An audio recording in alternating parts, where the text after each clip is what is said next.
Sup, fucker? How the hell are ya? How goes it? Oh, pretty good, dude.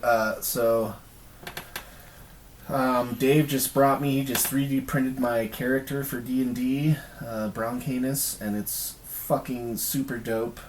Thank you, sir, again, for I got you, fam. token of love and honor. No, it's really cool. I can't wait to fucking paint him. I know it. I was actually surprised at how well it turned out. Yeah, and it's a very cool design. Big armored brute dude. I'm glad I didn't break his horns off. Yeah. A broken horn might look cool too. Like one broken horn. Oh, yeah. We'll have to wait for, like, after the first battle with Strahd.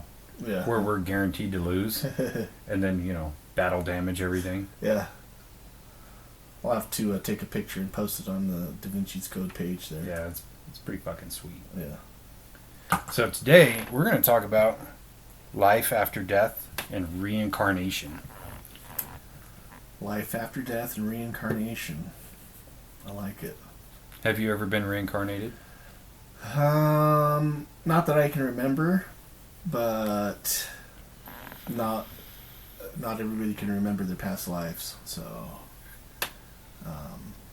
yeah, I don't know. Maybe It's possible. it's possible. I think I've told you this story before. I actually think I've told it on another episode where when I was like 17, I was having dreams about storming the beach in Normandy. Really? Yeah. It was like 2 or 3 times.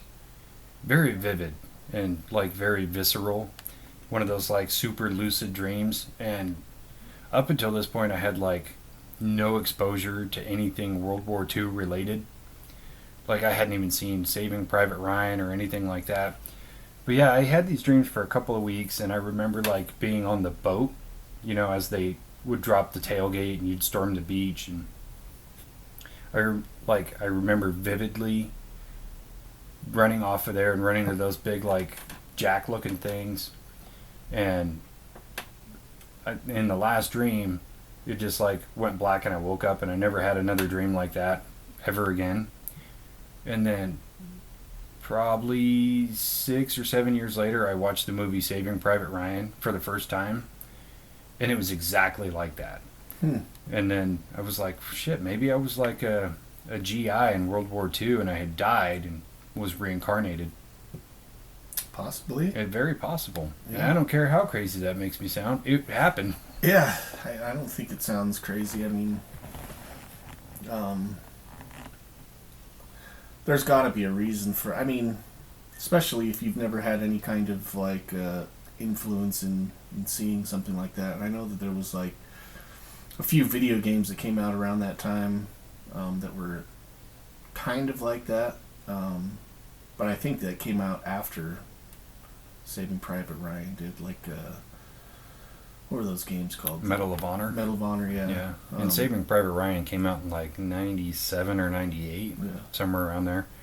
And those games didn't start coming out till a little bit later. Yeah. Because I remember I had played one of them well after the fact, when I was probably like 19 or 20. And at the time I thought it was so stupid. Like, why does this game take place in like an old war? Why aren't we doing like new wars with M16s and shit? Yeah. Now it's, as most, white men approach middle age, they get obsessed with World War II. Yeah. Which is so strange. But yeah, now I look back and go, that game was probably really awesome, and I didn't give it its due diligence. Yeah. I actually was like thinking about trying to fucking find that game on like one of the systems now. Might have a little bit better like gameplay or something. Dude, you need an emulator. Yeah. One of those. You get every game you want. Did you ever play Call of Duty World at War? Yeah. That game was awesome. That game was fun. Actually, I still have it upstairs on fucking PlayStation 3. Yeah, like That game actually caught a lot of the World War II like violence and the action of it. You know, there's one map or one mission in the campaign where you go up to like the big concrete bunkers and you just stick your flamethrower in there and just blast, and you hear everybody ah. Yeah. You're like, I may be slightly sociopathic. Well, that's what you've seen. That's what you've seen in the movies, I guess, and it's like a very visceral thing, just to like, I don't know. You don't even see people, but you know you're fucking killing them inside there, just cooking them. I mean, if I was in that actual situation, that would be the most practical thing to do, I think. Yeah. So I'm not gonna risk my own fucking life running inside the bunker. Like, fuck no. Yeah. Best case scenario, like I'm gonna stand outside and cook off a couple grenades and chuck them in there. Yeah. And just keep chucking them till nobody else is screaming. Yeah. But yeah, to have those dreams like that when you haven't had any kind of outside influence on, you know, seeing or witnessing stuff like that through like a movie or a video game, I think that it's really interesting to have those specific like details in a dream. Yeah. Without having any prior knowledge to, you know, visuals to seeing that stuff. Well, what I find most funny about it is that was, 21 years ago when I was having those dreams, and I can still recall them very vividly. Yeah. Which is just bananas. Yeah. And that's one of the things that they talk about in, so, like life after death and reincarnation or whatever, you can't really, there are no real scientific studies about like what happens after you die to prove one way or another if you still exist, or so what they have to go off of are a lot of tales of, or people's recounts of like near-death experiences, or NDEs as they call them. But a lot of the people that have these near-death experiences talk about how what they experienced in those moments were more hyper-real than actual real life. Mm-hmm. And unlike a dream, where a lot of times your dreams you forget about really quickly after, or the details of your dream kind of start to fade away pretty quickly after you have a dream. So like, you wake up from a dream and you're like, oh, that was so crazy, I was doing this and that, and then by the end of the day you can't remember what the dream was about. Yeah, more often than not, it's like by the time you're done brushing your teeth in the morning, it's gone. Right. But these people that have these near-death experiences have the total opposite recollection of their time being dead, and have like 100% recall on them. Total recall on them, and they say that it's more, their experience was more real than actual reality is real. It seemed more real. So yeah, I mean, a dream like that being super realistic to you and still to this day super memorable and stuff, I think that it's probably... Well, I definitely think there's more to it than it just being a dream. Yeah. And obviously I don't know enough to be able to pinpoint it, but that's definitely the easiest and I'll say most rational explanation for it, was just a past life regression. Yeah. And I'm inclined to think more people have them than not. We just probably don't recognize it. And I definitely think because I dreamt about it more than once that it became so memorable, versus if you have one dream that was potentially a past life regression, you would just brush it off as just a dream. Yeah. But having multiple shows kind of like a series instead of just a pilot episode. Yeah. So another thing about near-death experience or after-death or back-from-death experience, they talk about terminal lucidity. Have you heard about that? Yeah. I think that's so crazy because terminal lucidity is when somebody has a very near-death experience and then they seem to make an almost complete and rapid recovery, and then shortly after they die. Mm-hmm. But in the time they have made that recovery period, they seem elated, very spiritual, very just like happy, what have you. And then just at random, almost, they die. And that time frame varies from like hours to days to months. Mm-hmm. And I was listening to a case about one lady.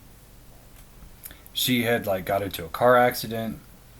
She went into cardiac arrest and they totally revived her, and she was like in a coma for a few days, and then she just randomly woke up fully cognizant, fully aware. Her body was functioning correctly. So they released her from the hospital.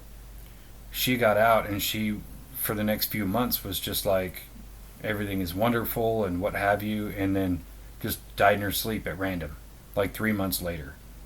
And this happens so often that it's actually studied enough that it has a term for it. Yeah. And I think that's crazy. It's almost like maybe you know that what's waiting for you on the other side is going to be peaceful and enjoyable and whatever. So it's almost like you have a last chance to say goodbye or leave on a high note or something. Mm-hmm. It's always like there's so many questions that I have with it. But I would think if I was going to go, that's what I would want. Yeah. Have a near-death experience, make a quick recovery, have a little bit of time left where you can just enjoy your last few breaths or whatever, and then just go peacefully. Yeah.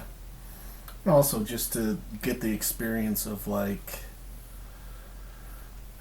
living worry-free and just with the understanding of especially after you've had like a near-death or NDE, having the knowledge in your own mind that everything's going to be okay. So like most of the shit that we stress about and worry about here in our lives in the long run doesn't really fucking matter. Like, yeah. Like I was listening to another lady's story that so she had she was talking about how like her husband had died, and she got like super depressed, and for like 2 years after was really depressed and was kind of praying that either God will let her heal from being depressed or just let her die, Mm-hmm. or whatever. And so 2 years later, she finds out she's got cancer, and she's got stage 2 cancer. She didn't specify what kind of cancer that she had, but so she's like, oh great, yeah, I guess this is it. Like I'm just gonna die, whatever. Mm-hmm.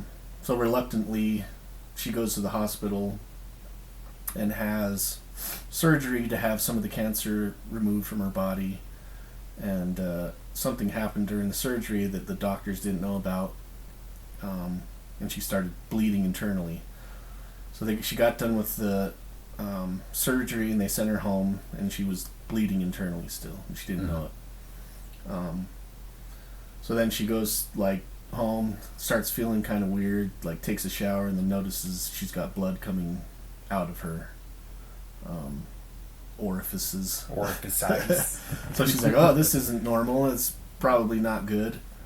And but she was like contemplating, like, well, I guess this is it, this is my chance to just, let this happen. I'm gonna bleed out, I'm gonna lose all, I'll just die. And then she's like, well, all these people have fought to keep me alive during cancer, and been there supporting me through my depression, and so she goes back to the hospital, and as she's laying on the table, she ends up bleeding to death internally and dies. And so she goes to this place, and she says she's in this place for what seems to her, if she had to time it out, she says she's in this place for like 10 years, dead. She realizes that she's dead. There's people, even though she can't see these people, but there are beings with her that are like talking to her. Both she's talking to them audibly, like speaking, and they're talking to her like through her mind, telepathically.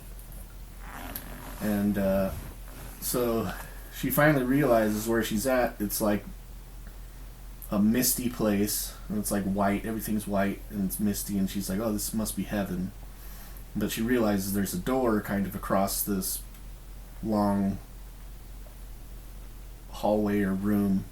There's a door on the other side, and so she starts moving towards the door, and there's like this white mist that's surrounding her, and so she asks the entities, what is this mist? What is the, I feel like I should be able to see each little tiny particle of mist because I have a spiritual sense. I should be able to sense what this is.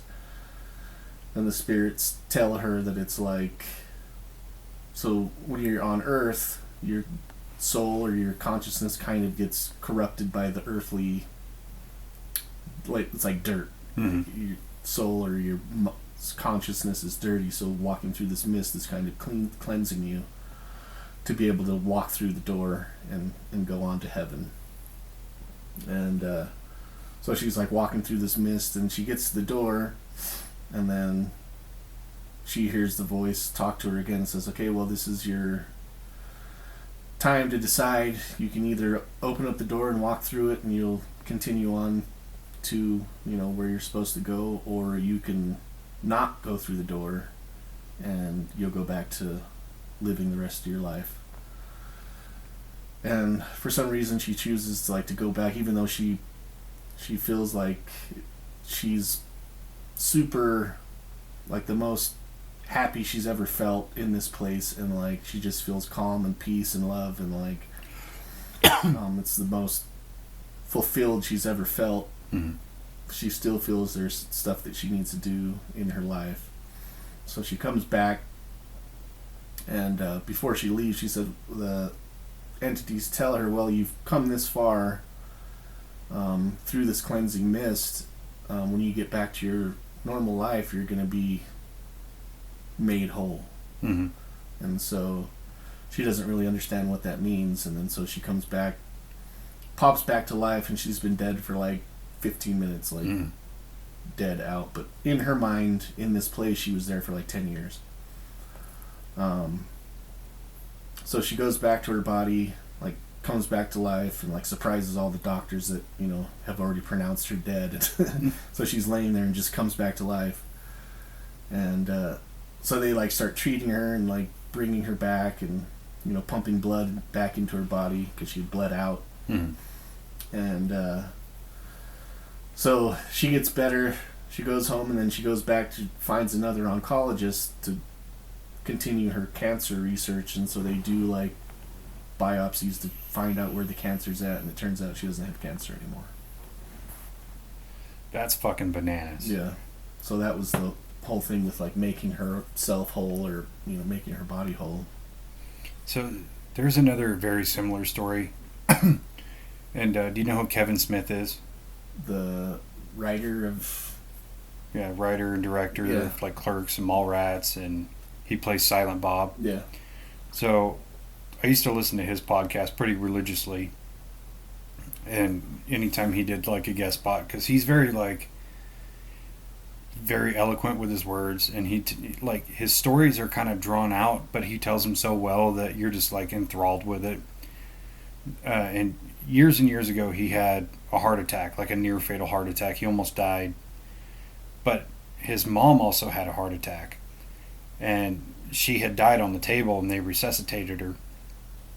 And he tells her story of what she experienced while in the time that she was dead. And I can't remember how long she was like clinically dead, but her story was basically that while she was dead, she was laying in this big pool, and it was very dark, and the water was not see-through. The water was almost like black, but there was some source of light that she couldn't see. But when she was laying in this pool, she just felt ultimate peace and tranquility, and there was no more worry. It wasn't like complete elation, it was just like complete peace. And she had come back to life, after they resuscitated her, and she was almost mad, like she wanted to go back, which is a very common thing of these people who have after-death experiences or back from death, where they'll often withdraw or go into a deep depression afterward because they want to go back to that sense of peace and tranquility. But he had asked her, like, since you have died, are you afraid of death? And she says, no, I'm absolutely looking forward to it. And until I get there, I'm just going to live to the fullest with love and peace and care, and just be the best version of me I can be. And then when I'm gone, because I can't wait to feel that feeling again. She's like, nothing else mattered. I didn't think about my kids or my family. I didn't worry about bills or anything like that. It was just complete and absolute utter peace. And that seems to be like one of the big underlying factors. Now, one doctor broke it down. I didn't write down his name, but he put it down as 7 categories for near-death experiences. Some people, I should rephrase that.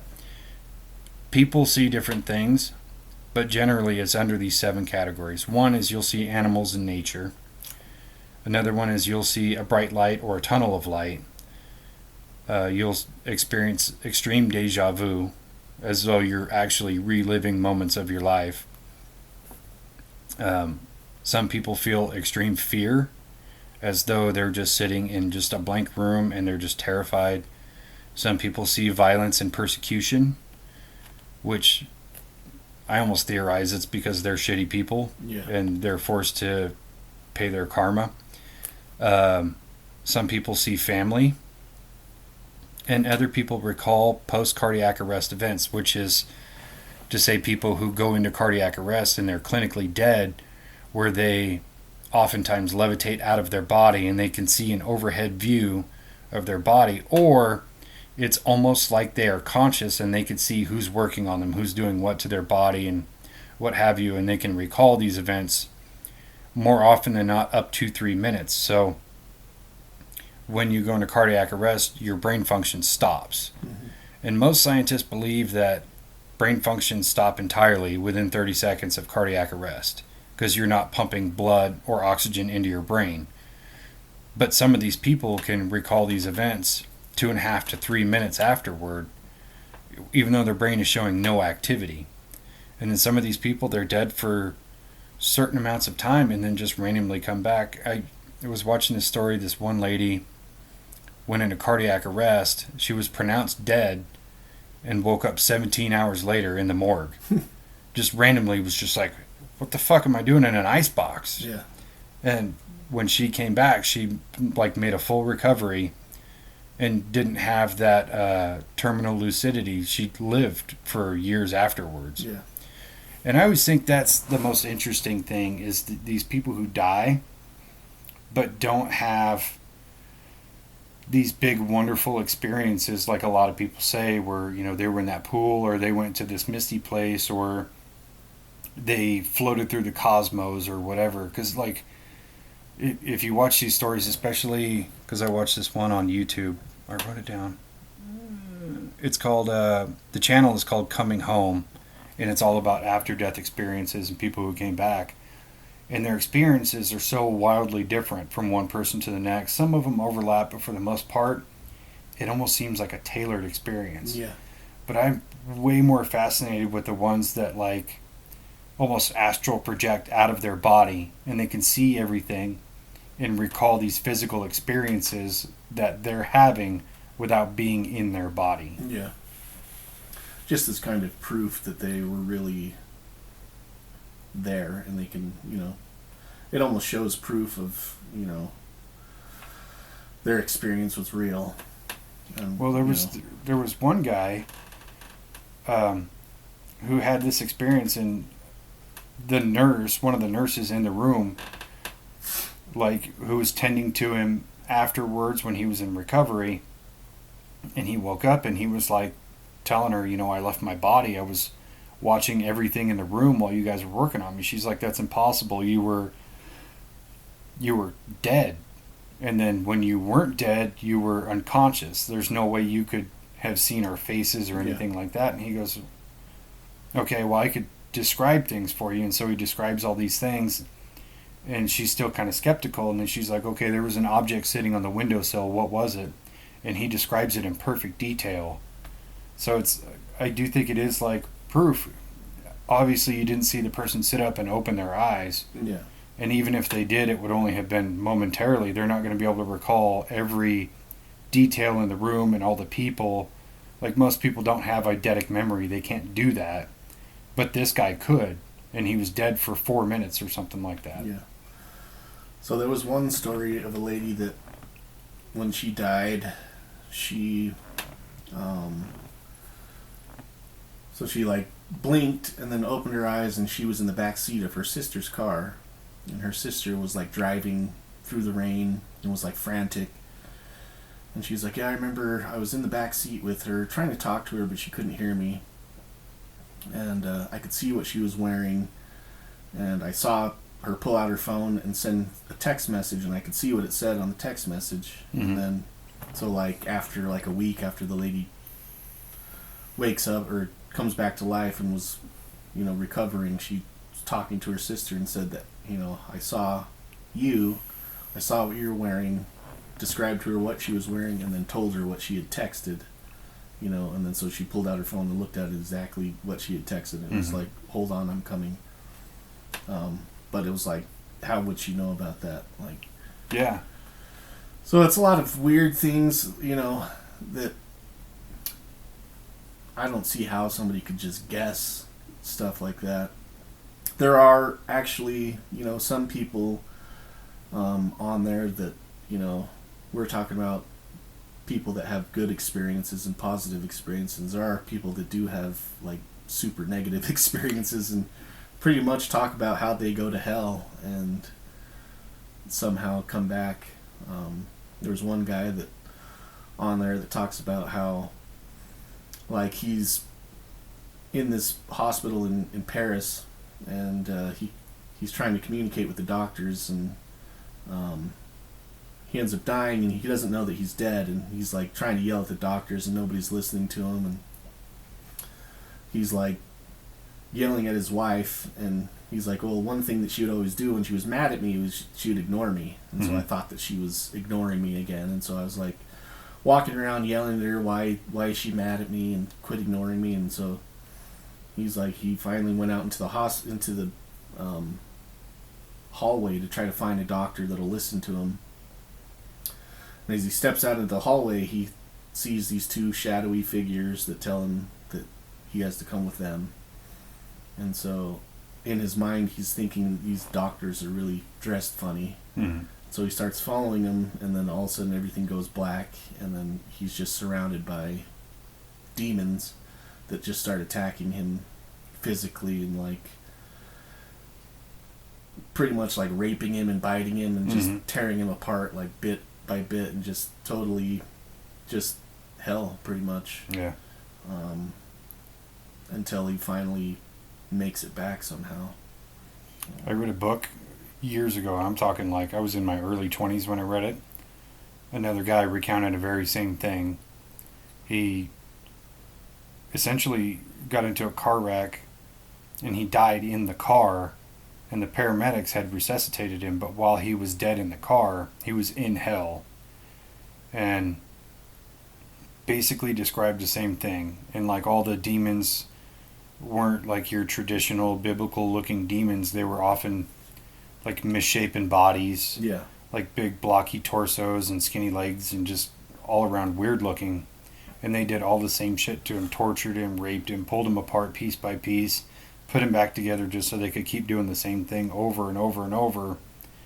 And basically what he took away from it was, he's like, after that I lived a good life, I did everything by the book, and I went to church and all this other shit. And it's like, that part of you has to wonder why so many people get these great, beautiful, positive experiences, and why certain people get the shaft on it. And you kind of go, what did you actually do in life? Like, do you have some secrets? That's what he came back and said, and he was like, and I had realized, after he came back, that he lived his whole life, he was a shitty person. He was like, I admittedly was a terrible husband, a terrible father, a terrible all my aspirations in life were to gain more power and more money, and I wanted to be the best and show everybody that I was the best and make everybody know that I was the best, and I didn't care what they thought or what they felt. And he's like, now it's like I know that the way that I treat people reflects both on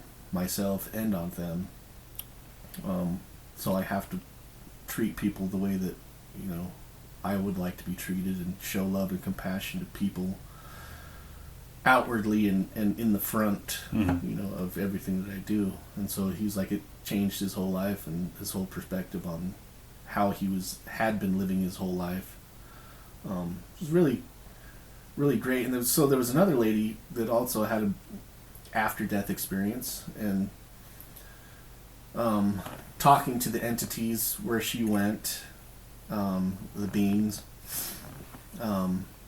they relayed to her how, so she was a nurse. She was actually a nurse, and then she died, and then so she knew all the things that were happening to her in a medical sense, and so she was trying to rationalize how everything's, what's happening is there's chemicals in your brain that are released when you're dying, and I'm just having this experience from this. And so these beings were telling her, verifying, no, this is really happening, and kind of explained to her the way that energy doesn't dissipate, it just transfers. And they were like, humans think of good and bad as a pretty, something's good or something's bad. Yeah. When really anything can be good as long as you have if you have positive momentum towards a goal, or a stagnation is bad. Yeah. But they're like, anything you put out, any kind of energy you put out towards something, whether it's good or bad, that's really what matters. So they're like, if you have even just ill thoughts about somebody, like you have bad thoughts about somebody at work or somebody that that negative energy attaches to that other person, and it's kind of like a negative, just like a magnetic negative energy force between you two, and that'll attract more negativity and more negativity and more negativity, just like we were talking about in the demonic possession episode. But it can be broken by apologizing, and so it can, if you have ill will towards somebody and you kind of make amends and start building that relationship, you can definitely turn that energy to positive energy, and start attracting more positive. And so it's really, when the time that you die, how much negative and how much positive you have really has an impact on what happens to you and what you experience after. Well, I'm fucked. I don't actually have negative energy or ill will towards people. I've just learned just to cut certain people off. Yeah. And just well, I think that's fair though, because you also have to take into account what their energy is doing to you, your energy, and if it's their energy is just dragging you to a negative spot, I think it's best just to kind of... I think so too. Just distance yourself from people who, even if they're not bad people and they just fucking irritate you, that's still negative energy. Yeah. So I've learned to not feed that part of myself, because it's so easy, and just distance myself from those people. And even though it could be just totally me and I'm just being, a prick about it, but not all two people are going to, mesh super well. It's just reality. But not that I have any ill will towards those people, aside from, the minor thing of I hope you cut a fingernail too short, or I hope you step on a Lego kind of thing. Yeah. But just once. No, yeah, I mean, and I'm bad. I talk shit. I mostly talk shit to people, and most of the stuff that I say to that person. But most of it's in fucking fun, and yeah, it's jest. Yeah, it's I don't hate you. I don't really hate people. It's too much energy to hate somebody. Right? It just hating people just takes way too much power away from yourself. Yeah. And I'd rather spend that on me, Right. you know. Right. So one thing I find interesting about the life after death thing is also kind of going back to the terminal lucidity, is that the people, when they're in that kind of elated state, they tend to see or experience something like religious or theological in nature. Like if you're a Christian, people tend to see Jesus, or if you're, I can't remember what they fucking called them in Muslim cultures, the ferrymen who basically put you in a cart to take you to the other side, or the Greeks would see the ferryman of Charon or whatever, and it all seems to, like I said, be tailor made to that person. You know, if you're, like I said, if you're raised Christian, you're going to see Jesus or whatever, and I find that super interesting, and it really does make me believe that there's no like one size fits all death for everybody. It really is down to you, you know, where, like, if I die, I'm going to see, like, a big keg of cold beer or something like that, you know, or you're going to see, like, a bunch of women in bikinis or what have you. And I find that prospect super interesting, because what better way to kind of ferry you into the afterlife than something that you find extremely prevalent in your own life, Yeah. especially for the super religious who devoutly believe in God or Jesus or you know, Buddha, Allah, whatever it is, that's what you're going to experience, because it's going to make sense to the mind that you've created and cultured over your life, Yeah. in believing that these things are what the afterlife is supposed to be. So in a way, if you're good, you get rewarded with that. Yeah. And I think that's really cool, because then it just justifies everybody's bullshit. Yeah. So yeah, there was another lady that had told her story, and in her experience, she found herself in this garden, and she said it was a beautiful garden, and all of a sudden her grandfather was with her and talking to her, and, you know, they were having a conversation, and so he was like, you can ask me whatever you want to ask me. And so she was, but in her time while she was sitting there, she's in this garden on this bench, but she's noticing all these other people that are just walking around, walking by, looking at stuff, and knows in her mind, and she knows that what those people are seeing and experiencing is nothing like what she's seeing and experiencing. She's like, I know these are other people, that are other spirits that are, you know, here and finding this information out as they're dying, and but I knew that they weren't seeing the same thing that I was seeing. They might have been seeing, like, you know, a mountain, or like a stream, or, you know, whatever it was. That's what she was saying, was like, I knew in my heart that it was all tailored to what their experience on, or what their belief system, or what their own mind had made for their vision of heaven, or, you know, of this afterlife. And so really interesting. What would your vision of heaven be? I would think it looks a lot like Glacier National Park. I don't know if you've ever been there, but it's really beautiful, like just serene. Have I been there? Where's it at? It's up in Montana. Oh, no, I It's haven't. like the bordering Montana and Canada. It's just gorgeous. I don't know, maybe just like family and friends. I would agree with that. Yeah, I think it would, I think mine would be like,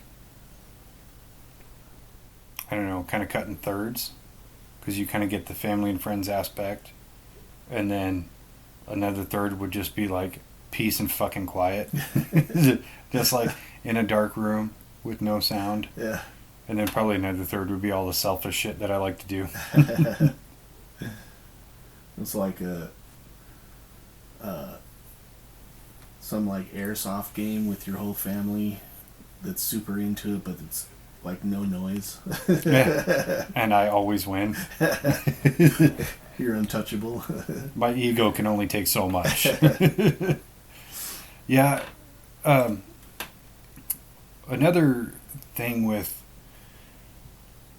the life and death thing is that I found interesting, and I only found a handful of these stories where people would have dreams about a loved one. And this one sticks out in particular where this woman she was dead ass asleep, and she woke up and something was like calling her to go to her window. She goes to the window, opens the window, and sees these like speckles of light in a fog. And then she heard her mother's voice, and her mother was like, "Everything's going to be okay. I love you. Don't worry. I'm okay." And then she had woke up realizing that she was in a dream. And then like 2 hours later, her sister called and said, "Mom's gone." Where there's a lot of these, well, not a lot, but I only found a few, but I know there's a lot. There's been billions of people alive. I'm sure many people have experienced it, where people will have these dreams where they, in a way, communicate with a loved one who has passed. So that story didn't like confirm if the mom had died while she was asleep or if she died after or whatever, but I think it's safe to assume she probably died and went to her daughter while she was asleep to say that, to give a last message and move on. But I think that's so cool, and like it would be cool if we had like maintainable power over that, so Yeah. it would kind of assuage grief for a lot of people to be like, "Oh, I heard from my Uncle Joe, and he's like, hey, I'm cool, don't worry about it, don't be sad," and then you find out that he's gone, and you're like, "Hey, he told me not to be sad." When's the will reading, by the way? Yeah. Yeah, there was another thing that I found interesting was like some of the studies that they've done on brain activity and stuff like that after you pass away. And, there's been studies on like the 21 grams. I was just about to bring that up. Although a lot of scientists really discredit it, and it does make sense because your body loses moisture, Mm-hmm. and your body goes into like a high temp, so you sweat. So 21 grams of sweat is not a lot. Plus Mm-hmm. you're losing air inside your lungs and things like that. So scientifically, I could understand it being debunked, but at the same time, what if it's true? And that's kind of the way I look at all of it. Is like you can't really pick one side or the other. Yeah. So along with that, there was another study that this doctor did, and so he put out that he was trying to do this study on people that were dying, and so he got responses from like a number of people's families that they had their patients or their family members were in comas, and they were talking about, and they were planning on like pulling the plug. Mm-hmm. So they were going to take them off life support and let them die. So he sets up this study to monitor brain activity as the patient is dying. So he hooks them up to all these electrodes and stuff that reads their brain function. So like the whole time during the coma, their brain function is like baseline, like nothing's really going on. You take them off life support, and still it's the same. Nothing's happening.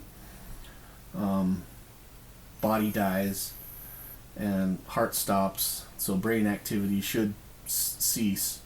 And he said on almost every single one of the patients that he did this study on, about 10 to 15 minutes after the person is pronounced dead, the brain activity spikes. Mm-hmm. And so he's tracing all the brain activity that's happening, and it's in the areas where your conversations, like in-depth conversations, are happening in your brain, and physical activity. So in his mind, he's saying these people that are going and having these NDEs or after death experiences are actually experiencing, where they're walking around talking to somebody. They're actually experiencing these things, and Mm-hmm. the brain is showing this, that it's actually happening. But then there's other doctors that are talking about how when you die, there are chemicals that release in your brain, adrenaline and or DMT, Mm-hmm. that kind of like puts you into this state of euphoria and having like a psychedelic experience. But in his mind, he thinks that it's really, that is just a lubrication for the separation of spirit and body. So like it's just a door that's opening for the transition between like physical and metaphysical realm for your spirit to depart your body. Yeah.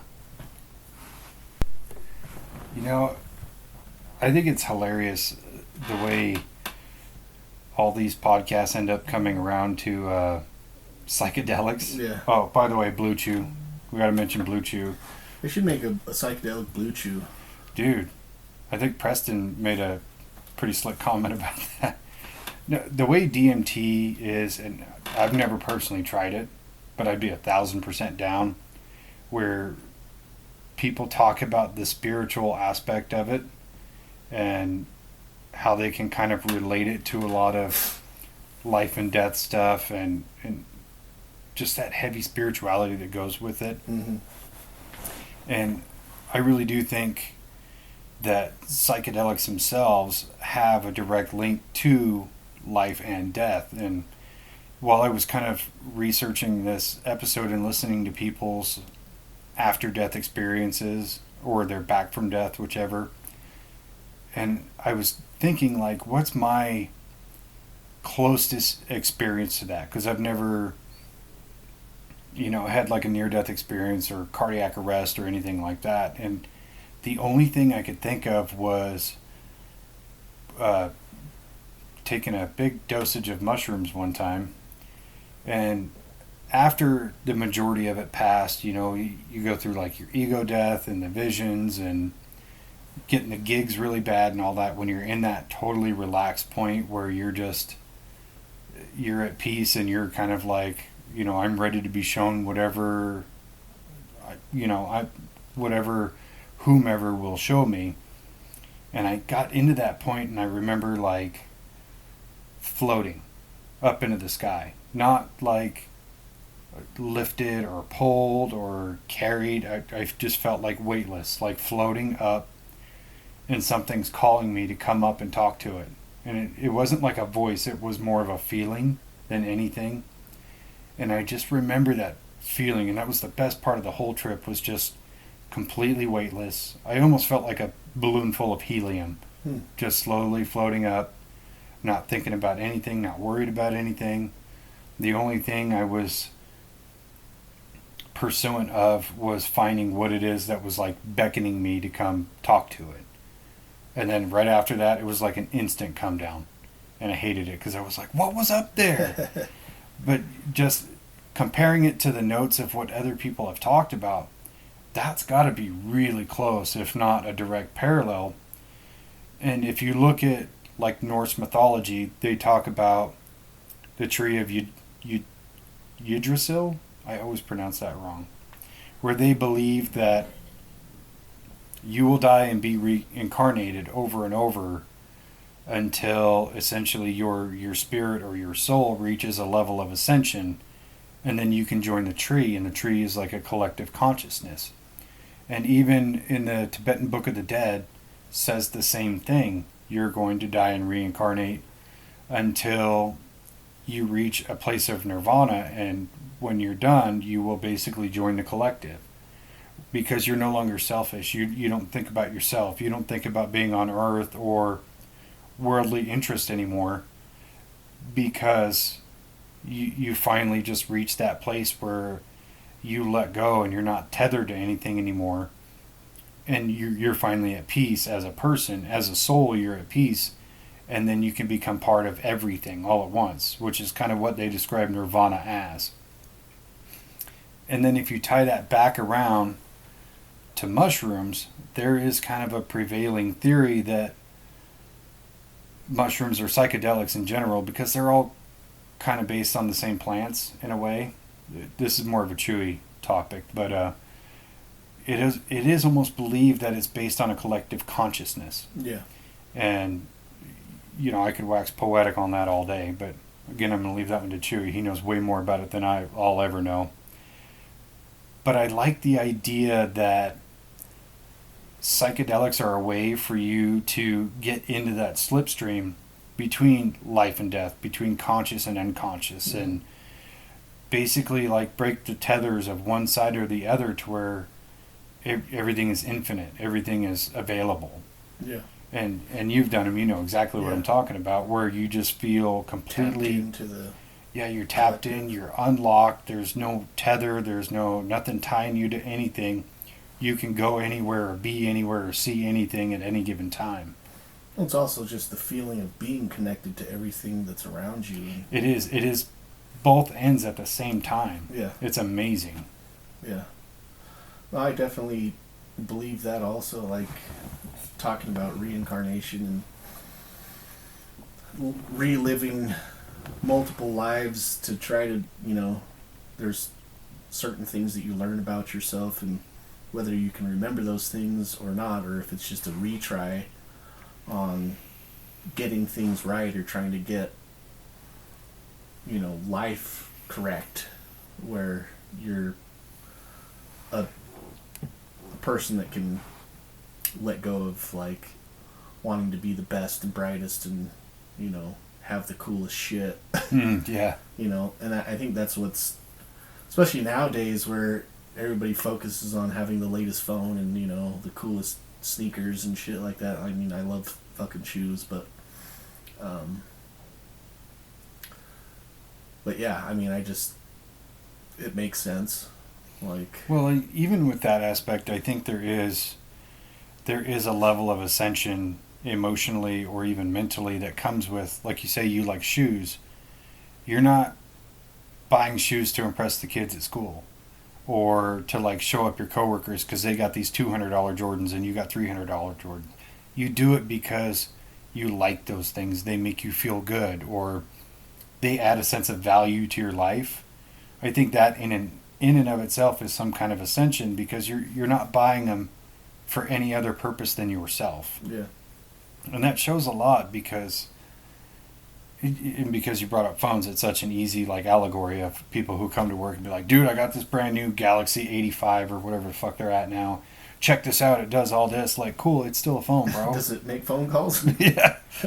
And it's like that material things only matter if they serve a purpose for you. Yeah. And so even if, you go to the store and you see a nice shirt and the shirt's like $25 and you're like, it's $25. I shouldn't buy it, but you buy it anyway. And you're like, I'm glad I did. I feel like I'm comfortable in the shirt. It looks good on me. It makes me feel good about myself. That matters. Not trying to show up anybody or show off to anybody or like try to make yourself the center of attention. You just do it for you. Yeah. Yeah. Enlightenment. You know what's funny about that Tibetan Book of the Dead? And I came across this and I found it pretty entertaining. So the guy who wrote it, he didn't actually write it. He basically like had this princess create a transcript of it for him. I don't know if he couldn't read or write or whatever it was. Maybe they had to carve it in stone. I didn't look that deeply into it. But he had her write it because he felt she was the only person he had ever known that reached actual nirvana in her life, so she was the best suited to write it. But he also felt it was way too ahead of his own time.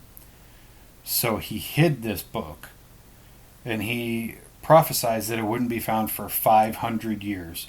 Now, he wrote it in the 8th century, and it was found in the 17th century, 500 years later. But it talks about all the same thing where it is a circle of birth, death, and rebirth, achieving nirvana, and you'll repeat the cycle until you reach nirvana. So it is kind of entertaining that all these different theologies have the same premise. Yeah. I don't know how it is with like Christianity or Catholicism, but I imagine it's the same. I find it hard to believe that your life, your consciousness, your person is a one and done. You're going to live, pay bills, and you're going to fucking die, and then you're going to go up or down. That sounds so silly to me. Like, what's the purpose? Yeah. I would hope and imagine that, you get to the judgment seat or whatever it is, and they're like, yeah, you failed miserably. Go suck dicks in hell. Or they're like, we're going to give you a retry, Go back down there and try it again. Respawn. Yeah. Respawn. I hope you lay down your tack insert, or you're going to end up in the body of a little Filipino girl or something. Yeah. You need to get the magic mushrooms to get more lives. Fucking mushrooms, psychedelics in general, I do recommend everybody try it at least once. Yeah, fucking Mario does them all the time. Does he really? Oh, you're talking about Mario the Game Mario. Character. I was talking about Mario at work. Oh, no. I was like, I would have never guessed that. Maybe, I don't know. I doubt it. I doubt it. Yeah, how do you think he grows big? Yeah. Then he eats a flower, suddenly he can spit fireballs. Like, the math is checking out. Yeah. Have you ever heard of a song from Godsmack called The Spiral? I don't know. It's literally about reincarnation. Let me see. It goes, fuck. Why am I suddenly drawing a blank? Every time I hear the word reincarnation, I think about this Godsmack concert I went to, and they went to play that song, and they're from Boston, and the singer's like, the song is about reincarnation. So I can't think about the word reincarnation without hearing it with that accent. Reincarnation. Is this not the greatest actor who ever lived, Mark Hamill? Yeah, the chorus goes, rot away, live again, here forever, the spiral never ends. Where I think the point that he was missing in that song was eventually, you don't have to be here forever, if I had to guess anyway. Really cool song, very like tribal, kind of dark, moody. But the aspect of reincarnation itself is so fascinating to me because of all the different stories I've heard over the years of all these kids, mainly between the ages of 2 and 5, who are able to recall these lives and these details of other people's lives that they would have no concept of. You're talking about kids who can't tie their fucking shoe but can recall intimate details of another person's life. Yeah, I was listening to a story about a kid that would always talk about, like, and then he started actually saying how he was like he made motion pictures. Martin? Yeah. Martin, yeah. Yeah. Tell it anyway. So he's like talking about how he knew famous people and he'd gone to vacations in Paris with these people and how he missed his old house and like friends that he knew.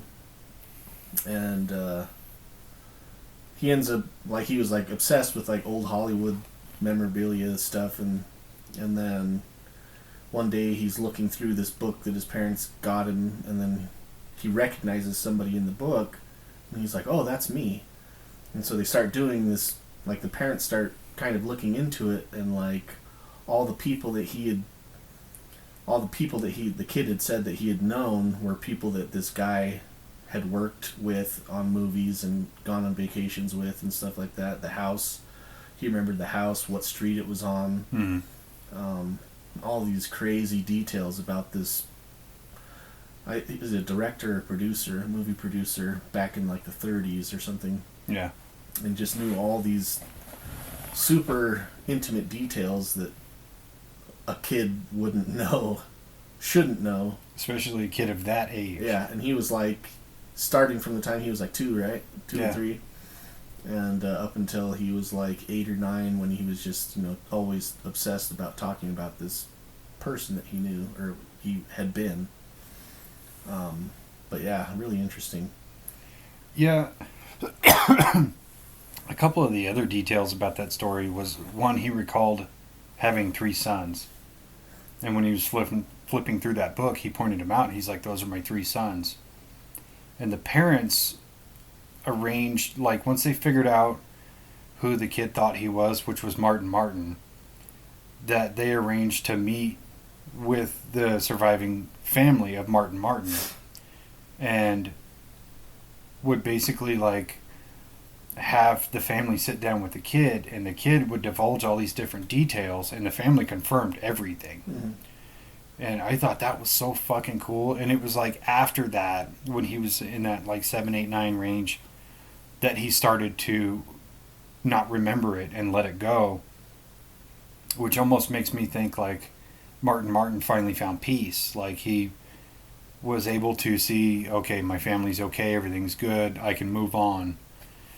Or it's just that the boy was starting to grow into his own life. You know, he's in that prepubescent stage. He's about to go through this big major change with his body and everything. That it was like, okay, I have to be me now.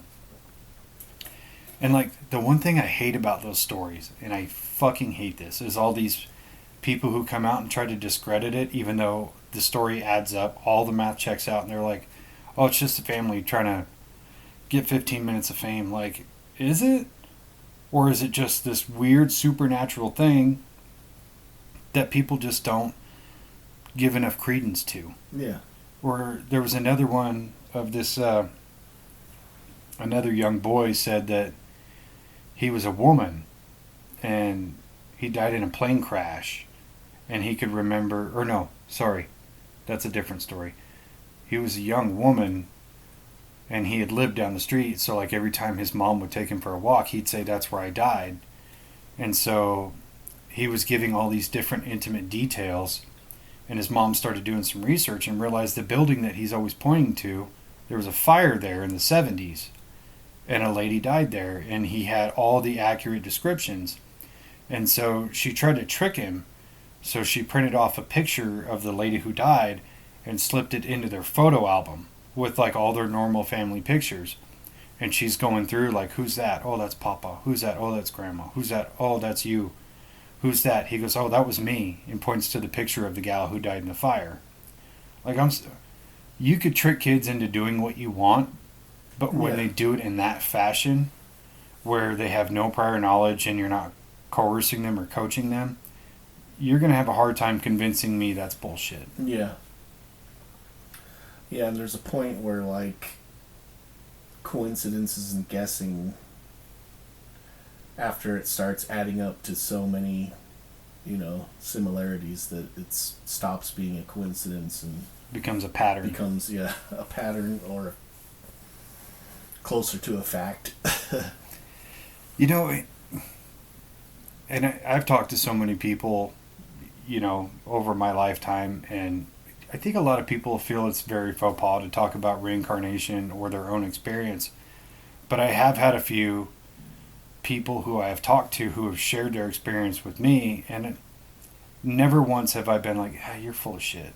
I go, no, the way people talk about it and their inflection and like their emotional state when they talk about it tells you everything you need to know if they're lying or not. Yeah. Which, side note, if anybody wants to talk to me about their reincarnation, I'm totally game. But yeah, that's not a thing that I think most people go out of their way to get attention for. Because I think a lot of people feel like they're going to be treated like they're crazy or something. Like, even telling my story, I go, I know people are going to listen to that and go, that's horseshit or whatever. I don't really give a fuck. That's my story. It happened. Yeah. I don't care if you believe me or not. Well, even a lot of these people that are having after-death experiences end up being examined or questioned and going through psychiatric treatment because the doctors think that they're crazy. That they, especially if they come out and say, oh, I was talking to God, or I was talking to Jesus, or whatever. Mm-hmm. I was talking to these entities. Okay, well, you're talking to God, you're crazy. Yeah. And so they'll end up going through, like, having a psych evaluation just to make sure they didn't suffer some kind of brain injury or, have some kind of psychosis now. But there are people that come out of these experiences also with enhanced abilities, like psychic abilities and things that they've seen in their time when they were dead, and can kind of predict things that are happening. There's one lady that her story is that she was going to church, and she was with her 2 kids, and so she drops one of her kids off who was like 8 years old. It was raining, it was storming outside, and so she drops the older kid who's like 8 or 9 right by the door. So he jumps out of the car, runs over, and is waiting by the door. So she pulls over to the parking lot, drives over into a parking spot, reaches back, grabs the younger boy who's 2 years old, grabs her umbrella, and as she steps out of the car, she opens up the umbrella and starts walking, and she just hears this loud boom. And like she's looking around trying to figure out what happened, and looks down at her 2-year-old son, and he's like standing there holding his ears, and he's got like black marks on his head and his and she looks over at her other son, who starts running toward like through the parking lot, and she's yelling at him to stay over there. And he runs over, grabs the younger kid, and runs back to the church and goes inside. So she follows him inside, and is like, and there's some guy that comes running up to them, is asking them questions, and she goes over and she's trying to talk to this guy, and she can't figure out why he's just ignoring her. And so she finally looks out into the parking lot and sees her body laying out there. She got struck by lightning. Oh, jeez. And so she like realizes that she is probably dead, and then all of a sudden she goes into this other place. Anyways, she spends time kind of going with these entities, talking to these family members. She thought they were family members that were kind of guiding her through there and asking her if she wanted to stay or if she wanted to go back, and she said that she wanted to go back and take care of her kids. And so eventually she like wakes back up, and she's in the parking lot, soaking wet, getting rained on. And a couple weeks later, after she's healed, and she had to spend a few months like on bed rest because she got hit by fucking lightning. Yeah. She was kind of burnt up. So as she was kind of on bed rest, she was having these crazy dreams, and she was just having all these wild dreams, and she ends up having a dream about a plane crash. And like she wakes up and talks to her husband, calls her mom, and says, "Yeah, I just had this crazy dream about a plane crash, and this is the number, it says the flight number and how many people were on the flight." And about a week later, flight 800 crashes into the ocean. Oh, same shit. number of people. But she has written a book about all these dreams that she's had, and so she started emailing herself to have proof that she was, like, she'd wake up, email herself so it would have like a date stamp on the email. Yeah. Of when she's having these dreams and stuff. And like so many of them were coming true, like all these things. And so basically in her mind she came back and she has these like psychic abilities, but nobody really believes her. Well, I mean, if you think of death as a doorway, where if you walk through it and then you walk back through it to go back the way you came, you could potentially leave it cracked. So maybe that little crack that's left open, there's something seeping back through, Yeah. That also is a Stephen King book, The Dead Zone. Oh, is it? Yeah, the main character died, and when he came back, he had like premonitions of things, and so he was kind of like the equalizer for dead people. He would go around and try to stop these things from happening to people. Really cool premise, but to me, I have no doubt that is 100% true. Yeah. And the fact that she emailed him, so you had a digital timestamp, both on the send and the receive, and then these events happen afterward, like, that's pretty irrefutable. Yeah. And she's written a book about it, and she got some notoriety from it, but like she was like a lot of them that happened didn't end up coming. I don't know if they came true or not. I'm just getting the ones that I know that have happened are like major news stories. So she's like, these other ones that I've had and I've emailed myself about. I don't know if they potentially happened somewhere and just wasn't reported. Like some far off country like India or something. Something happens and. Or alternate theory, the same thing happened to another person, just like in the book, who's going around stopping these events. Yeah. So they may have had the same vision, but one did something and the other one just like recorded it. Yeah. Maybe. It's hard for me to discredit anything supernatural in nature like that because there's no way to disprove it. Yeah.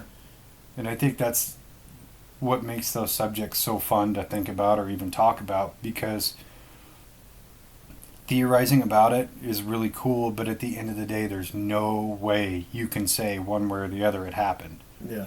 So the mystery is really elusive. Yeah.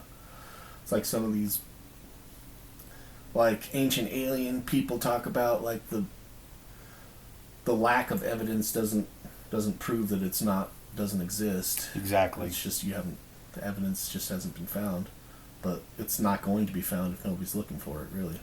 Yeah, there are many more studies going on with life after death now than there ever was, and we can always like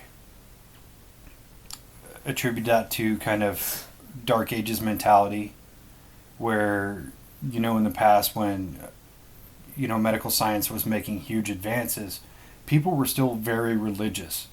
So they would just chalk it up to God, the devil, heaven, and hell. It's that simple. Don't look into it any further. We need to figure out how to do blood transfusions instead. That's more important. Yeah. And I think nowadays where collective consciousness is very much more open to the idea of researching anything and everything, which is why we can have open conversations about aliens or life on other planets or what UAPs really are, where that sort of thing is in the news regularly. And it's not faux pas to talk about anymore, because it's just like, no, it's just time for us to start investigating these things. We're not tethered to old mentality of it's just God. That's all it is. Don't question it. And so researching life after death is being conducted on many different levels with many different scientists. And I think the one guy who's actually leading the front in that is Robert Bigelow. Yeah. And he's been researching that for like 30 years. And there's not a whole lot of information out there you can get a hold of on that. But when you listen to him talk about it, he's like, there's a lot of really compelling evidence that we're still working on to actually make it like viable and provable. But we've made leaps and bounds in terms of what we've found. Yeah. I think he's actually dead now. Bigelow? No way. Yeah. Well, I mean, the guy was like 117 10 years ago, so. 2022 or 2023. But yeah, I think he's... If you're out there, Bigelow... Hook us up, dude. Yeah. But yeah, I know that he was like leading research in that area. I actually just saw, when I was looking at all the news clips for the other episode that we did the other day, how we just kind of like pick news articles or whatever's going on mainstream, whatever to talk about, just topics. There was an article talking about quantum physicists that are theorizing death doesn't exist, and how it is just a transfer of energy from the physical to the metaphysical, and your consciousness does just transition from one plane to another, I guess. But yeah, pretty interesting that they're actually mainstream like scientists that can actually figure some shit out, working on the problems that it seems like everybody has, a theory or a belief or a idea about what happens, but have people actually working on it in a scientific space, trying to figure out a way to test, for these possibilities, I think is really encouraging. I think it is, and I'm probably going to catch some hate for saying this. I think when you donate to the Cancer Research Fund, I think a good chunk of that money should go to other, I'll call them fringe topics to study, because they've been studying how to cure cancer for like 100 years and haven't found shit. And they use the same treatment method, which tells me they're not actually studying. Yeah. Because everything else that gets studied, eventually a cure or like a prolonging medication gets found. A treatment, except for cancer, which is strange. Yeah, I do think it's something that we should look at more scientifically, with more minds and more funding and more, I should say, open-mindedness, because you have to actually take into account things like religion and theology and the premise that there could be a God, or there could be nirvana, or a great tree, or something. Like, if you were to apply theology to science, you might be able to come up with a solution that's actually viable, instead of just going, yeah, we don't know. Yeah. And the way I've always looked at it, it's like growing up, in a religious household, and then going to school and like learning about like science and the laws of science. It seems like they're two different things, but if you look at it, it's really just the same, two sides of the same coin. Like, yeah, they're talking about the same things, just from different angles that point to the same thing. So really, like, looking at it in a lens of they are connected should be a normal thing, or at least a way to not see a division between the two, and that's the way that I perceive it now, being older, and I don't want to say wiser, but like, I'm older for sure. Well, there's a couple of lines from the movie Thor that I took away, and Thor is talking to Jane Foster about magic, and she's talking about science, and he said magic is just science that you don't understand yet. Right. Or one character says to Jane Foster, like, she quotes a science fiction writer, and he's like, yeah, he wrote science fiction, and she goes, that's a precursor to science fact. I mean, you think about all the things that 50, 60 years ago we thought as science fiction, like basically anything from Star Trek was science fiction. Yeah. Now it's science fact. Yeah. Now we have screens where we look at each other while we talk, and we're a vast distance away, where we have these small devices that we can communicate with our voice with a touch of a button. Mm-hmm. We pretty much everything that was in Star Trek exists now. I think the real mindfuck is like in the Matrix, where she says, "Would you have broken the vase if I haven't told you about it?" Same thing. Like, a lot of those things that have been on Star Trek, would we have those things now if it wasn't something that was put out into the social consciousness of a possibility back then? That's a big question in my mind, with a lot of these topics that we talk about that are very theoretical, and even like one of the other episodes that's going to get done is the Simpsons future predictions. Mm-hmm. And one of the questions I put on there was, do these predictions inform on society to make them happen? And that's the very same thing, where like you said with the Matrix quote, would you have broken the vase if I didn't tell you about it? Or was it predetermined to happen? Yeah. Or did I inform on you enough to draw attention to it that ended up making you break the vase? Yeah. It's such a weird conundrum. And the same thing applies to these people who die and get to that door and they have the option to go back or go forward. Is it predetermined to be, we know you're going to choose to go back, but we're going to show you this door anyway? If so, what's the purpose? Or is it actually free will that you get to choose to go through the door or to go back? And it's such a big conundrum. And there's no way you can even like theorize what you would choose if presented that same option. Yeah.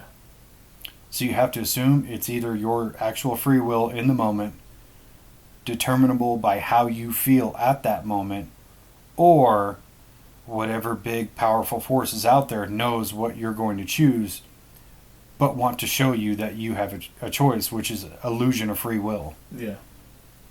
Huge conundrum. I think about that way more than I should. Keeps me up at night. Yeah. Lay in bed, it's like 1 a.m. I go, I gotta sleep, but is free will real, or is it the illusion of free will? Do I really have the choice to go to sleep, or can I stay up? But if I choose to stay up... Am I going to be fucked tomorrow? Yeah. Oh, yeah, I... Not recently, but, like, yeah, I used to just think in circles like that for hours and hours, like, you know. Now I'm just... More so now I just accept that, like... Whatever happens is meant to happen, and it's going to happen whether I want it to or not, and you know, I can steer myself into a direction that I want to head, but whatever happens along the road, I don't know and can't really plan for, but it's gonna be a fun ride. Yeah, I've definitely, especially in the last 2 years, have taken that kind of Alan Watts stance on everything. Just let go. Yeah. You don't have control over the wheel anyway. Stop thinking you do. Just let go. Yeah. What's going to happen is going to happen. It doesn't matter if it's predetermined. It doesn't matter if it's free will. It's going to happen. Mm-hmm. Whether it's structured or not, who knows? But yeah, don't bother trying to control what you can't control. Yeah, and like even like when my dad passed away 2 years ago, you know, I mourned and was sad about it, but for the most part it was like, well, that's crazy. Yeah. Like, sure, I'll see him sometime later, Well, it's weird when big traumatic life-changing events happen, how everybody kind of has a different response or a different amount of time that they use to process that. And I myself would hold on to things for way too long. Way longer than I should have. And you finally come to a point where you have to learn how to be at peace with things no matter how good or bad they are. Mm-hmm. And I think there's a lot of power in that. And there's a lot of power to be able to say, I had no control over anything. The only thing I can control is how I react to it. Right. And if I react to it with just a sense of I'm at peace with the situation, I don't hate. It's just love and care and holding on to the good things and not dwelling on what coulda, woulda, shoulda kind of thing, and just let go as it is. Yeah. And it's hard and it sucks, but you have to do it. Yeah. That and just taking from those experiences to kind of be more present, and that's a theme throughout a lot of these people that have had these after death experiences. They come back and what they've taken from it is being more present, being more in the moment, and that's really all that you can control is what you're doing and thinking and feeling right now at this moment. Doesn't really matter what you've done in the past or what could potentially happen in the future, but being present with the people that are around you and showing attention and compassion and for the people that are around you. That's really what matters. It is. It's not the step you made yesterday or the step you will make tomorrow. It's the step you make right now. Yeah. That's what really matters. And a lot of times the step that you took today, you might take 3 more steps backwards tomorrow. Who knows? That happens, but you have to accept that that's going to happen, and it's going to happen very often. Yeah. And that's what I've come to call failing forward. Mm-hmm. And I totally took that from Denzel, so I can't take credit, but you have to accept that when you do take steps back, that it does happen, but you have to keep trying to step forward. Yeah. And it's... That goes along with what that lady was saying is just continual momentum, forward momentum. Yeah. Whether you think it's good or bad, you're still moving. And like you said, I also do find it funny that the people who have these experiences and they come back with this new knowledge of I have to be more present or loving, or like the dude who went to hell was, suddenly painfully self-aware of how much of a shitty person he was and decided to change. It's funny that those things happen to people who need that wake-up call, who need to be shown like, hey, what you're doing is wrong. Yeah. Try this instead. Yeah. And then they end up changing their whole life and their whole perspective, and by telling their stories probably change a whole other group of people's lives and perspective in kind, because now you, at least for the people who are willing to believe or be open-minded enough to understand, like, hey, this could be a very real thing, I should just take their knowledge and hope I don't have to go through the same thing. Well, I think that, like, you hear people's stories and you're like, oh man, that's a crazy experience. And what they're saying is like, try to treat people with respect, and, don't outwardly hate people for no reason, Yeah. But unless if it's you really pedophiles. think about it, Fuck them pedophiles. Yeah, true. If you think about it, though, like, trying to live that way, it's not a hard thing, and it actually feels more like self-rewarding to do try to live that way. It really does. And I think the littlest things make the biggest difference. Yeah. And one thing that I personally try to do, and I've always done, but I've done it a lot more in the past few years, is like, when you have an interaction with a person, just be a little extra kind. When you stop at the gas station to get an energy drink on your way to work, don't just, throw your money on the counter and don't say anything to the attendant at the convenience store. Just, hey, how's your day going? And then you check out and, have a good day. Just be a little extra kind. Yeah. And you're not doing it to like, oh, I'm going to buy my way into heaven or something. Just do it just because. Yeah. And it does make you feel good, and it makes you feel like you're a good person. Whether or not you are is up to you, but putting that little bit of extra effort out to put something better out into the universe, it will pay dividends eventually. Yeah. I think that even doing stuff like, because I've been doing that also, strangely enough, like, especially with interactions with, like, people that are like you said, like people at the gas station or like fast food places or wherever you go. I think it kind of catches people off guard too, where they're like, the normal thing is like, hey, how's it going? Yeah. Oh, pretty good. How you doing? Yeah. Wait, you're just supposed to say good. Yeah. But like, okay, you want to engage in the conversation, I'm here for it, Well, and you never know, especially with those jobs, how shitty of a day that person is having. Yeah. Especially the person at the fast food window has probably been yelled at and cursed out and spit on. You fucked up my order. So just having one person come through and show them like, hey, I'm still a person. I'm still worthy of being treated nicely. And this one person showed it to me, like, it brightened up my day. I've never worked fast food, but I just assume it fucking sucks. Yeah. Dealing with people who are bitching about, I didn't get my ranch. But yeah, just showing those people a little bit of extra care and extra compassion that day may turn their whole tide. It may take what was a shitty day and make it just a little bit better. Yeah. And I think just putting that good out there in the universe, not even for yourself, but just to do it because the world needs more of it, is just a beautiful thing. Yeah. Well, you even think about, like,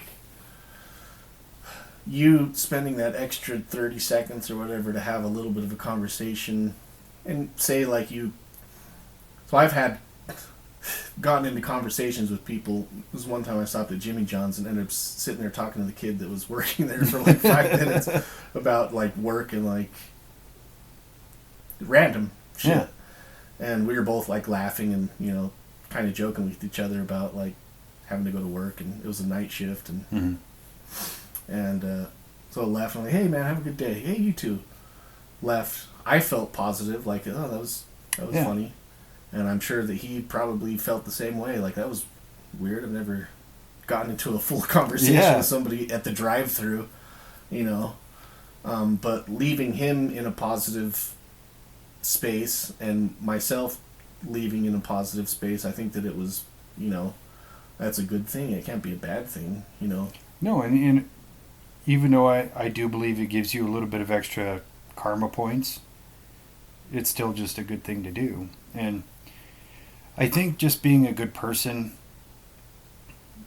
obviously doesn't come down to, like I said, like buying a ticket to heaven, but it speaks more of who you are.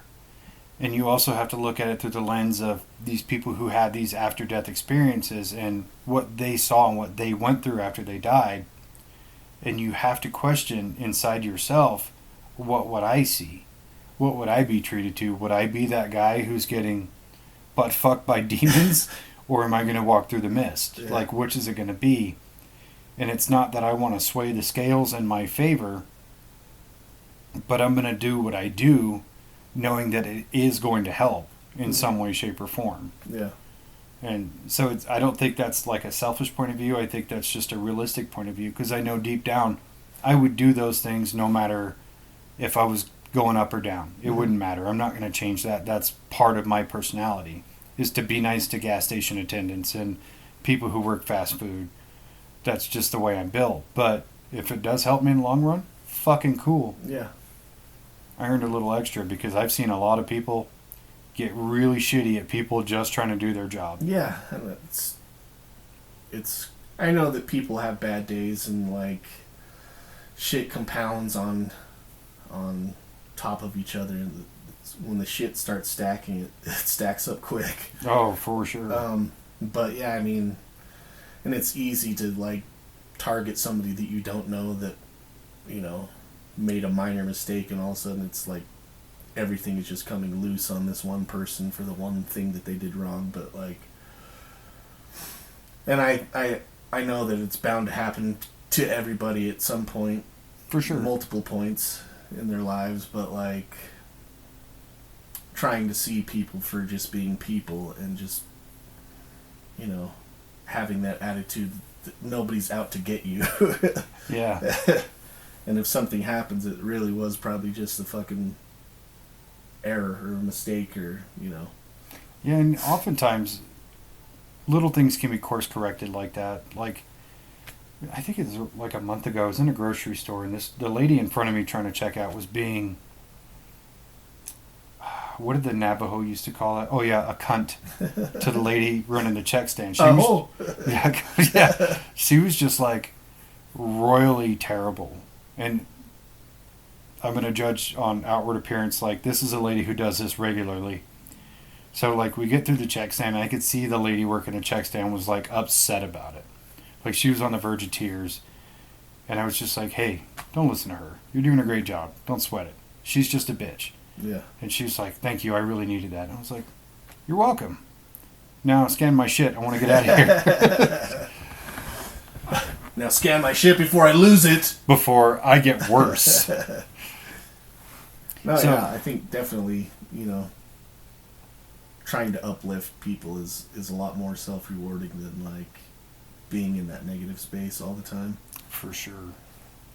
So, do you believe fully in reincarnation? I believe that it's a big possibility. I'm not going to say I know for sure that it's not fact or total fiction.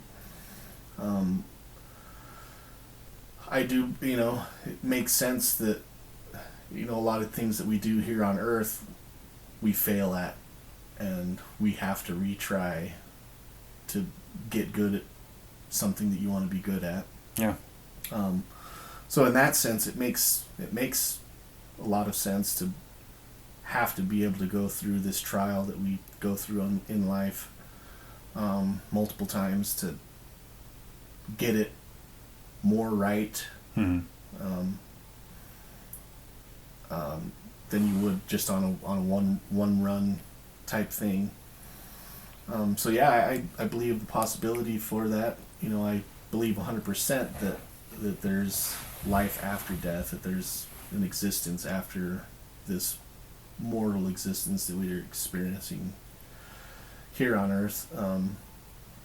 So if reincarnation is part of that, I would totally understand that, being a thing. I agree. I tend to have a lot of trouble believing in a lot of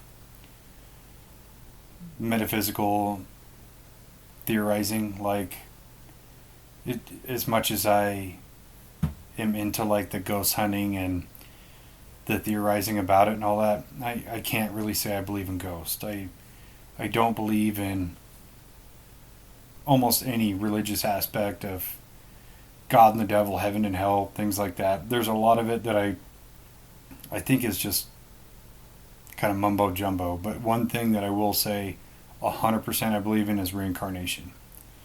And even if you look at it from a scientific point where energy cannot be created nor destroyed, that energy has to go somewhere. Just because your meat spacesuit is done for doesn't mean that your consciousness is gone. And in this day and age, consciousness is transformed. It's very different. Mm-hmm. We look at it now as AI, but who's to say we don't become AI, or AI isn't based on our consciousness, or that consciousness isn't collected in some way, shape, or form to be reused instead of just being stored. There are too many possibilities and too many different cultures across the world, across vastly different spans of time, who have the same idea and the same theology, especially these cultures that never had anything to do with each other, who were never even spatially close to each other to be able to discuss them, let alone get past their language barrier, but they all magically have the same concept of life, death, and rebirth. I think there's just too many coincidences. Like we said, so many coincidences create a pattern. Yeah. So there's too much there for me to say it's not true. And there's also that part of me that is hopeful that if I don't get it right now, I get another chance to get it right, and another one, and another one, so I can fail upward instead of downward. If that makes any sense. Yeah. Sure. The spiral never ends. Talking about that, there's I think it was on Amazon Prime, it was a show called Glitch. I think it was called Glitch. Something along those lines, but it was talking about how, like, technology is improving and how, like, a lot of your,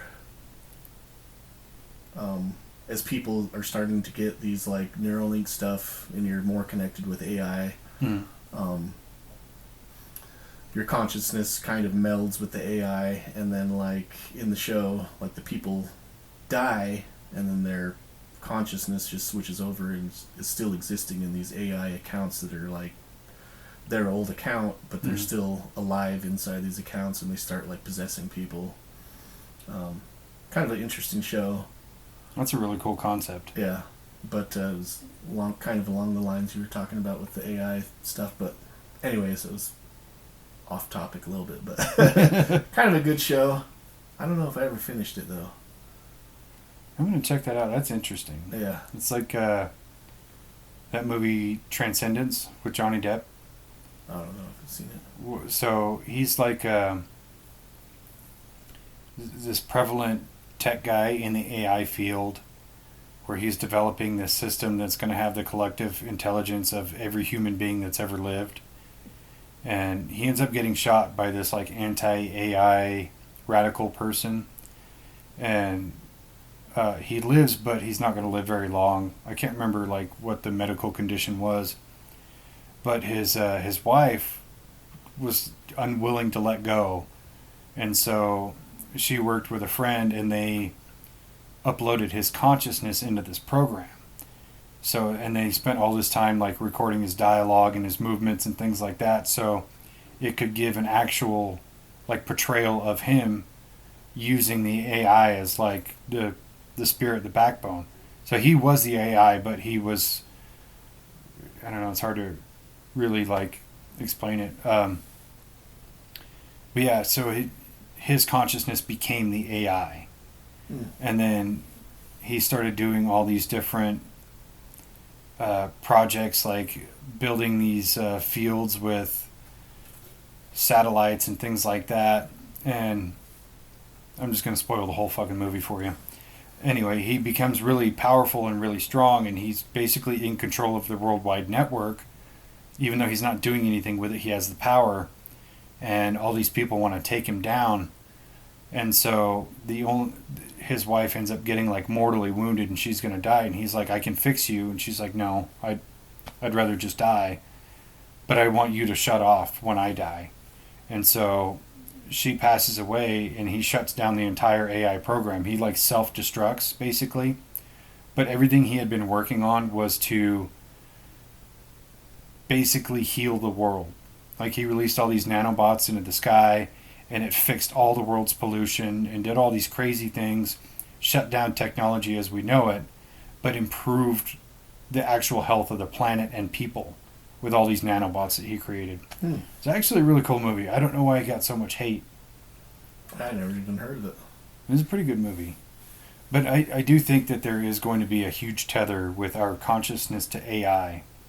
Now, if that ever happens, I don't want to be part of it, because my spiritual self is like, I would rather see what's outside of my consciousness, not just be trapped in another suit. Yeah. Like, I'm in this meat suit now. I don't want to be in a fucking silicone-based technology suit next. I want to go. I also just saw a news report about how they've developed a new way to freeze and unthaw human brain tissue without damaging it. Like, while they're alive?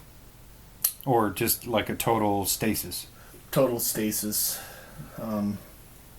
But they've just been working with like bits of brain tissue. Mm-hmm. And because the big problem was that when they would freeze a brain, kind of like you're putting your brain on ice to reincarnate yourself later on when there's technology that can do it. Problem with that has been like the moisture inside your brain would freeze into crystals, and then like as you thaw back out, the crystals melt and kind of dissolve the brain particles. But now they've developed some new technique in where they are able to do it without damaging the brain tissue. So your brain is actually more like if you took a streamer and unraveled it and coiled it over onto itself. That's more what your brain's like. It's not a solid mass. Oh yeah. So there's a big misconception. It's when you see like a scientist or whatever holding a brain, it's treated with chemicals to keep it together. Yeah. So inside your skull, it's the fluid that's keeping it compacted together. So when you get like a concussion or something like that, it's parts of your brain is actually opening up and separating. And I think freezing your brain would cause a lot of those issues because you're going to freeze the fluid in between all the folds. Yeah, I've in animals that I killed a deer and like cut its antlers off, and I had to like saw through the head, but yeah, I like took out the brain and was just looking at it like, oh, this is such a weird fucking, it's just like goop. Yeah. With like kind of like more like harder bits, but not hard, but like almost denser. Rubbery, denser, denser bits, and then a lot of it's just like kind of mush.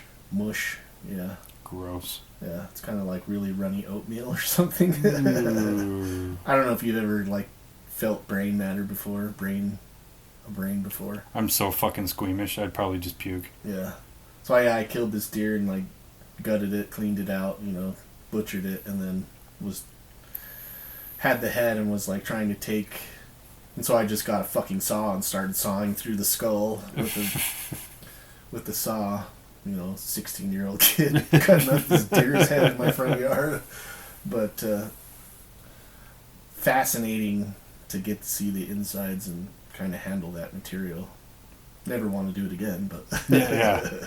I imagine there's a little bit of that goes with it. Yeah. kept on like feeling it, and you'd hit one of those chunks and like. I'm just glad that it was.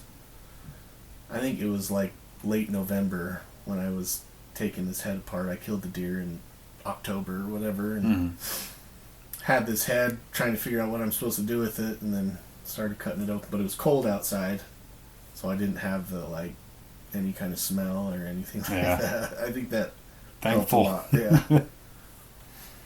That's why I like to call it thinking meat. Yeah. 'Cause it's just a big mass of meat. Yeah. And so it's such a weird. It's just a really weird texture. Yeah. I wouldn't even say it's even. It's more like gel or something. Yeah. Slimy or like slime. Not consistent whatsoever. Yeah, yeah. It's like a poop after a night of drinking, but you ate pizza. Yeah. Yeah. All right, we'll pull this one in. Side note, if anybody wants to talk to me or Spence about your past life regression or reincarnation, we're down. Or after death experience. Oh, that'd be so cool. Yeah. I don't think I've ever known anybody who's died and came back. I do know somebody, but we can talk about that after. Sounds good. No, this is a good one. Yeah. All right. Really good. I love you. Bye-bye. Bye.